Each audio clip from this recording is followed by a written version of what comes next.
அச்சச்சோ பொன்னகை ஆள் தின்னும் பொன்னகை கைக்குட்டையில் நான் பிடித்து கையோடு மறைத்துக் கொண்டேன்.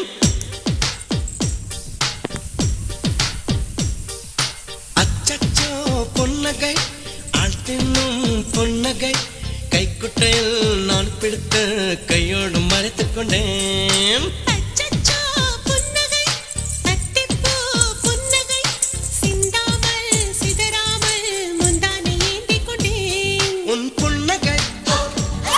எனும் சாவியால் உன் புன்னகை எனும் சாவியால் என் காதல் திறந்து கொண்டேன்.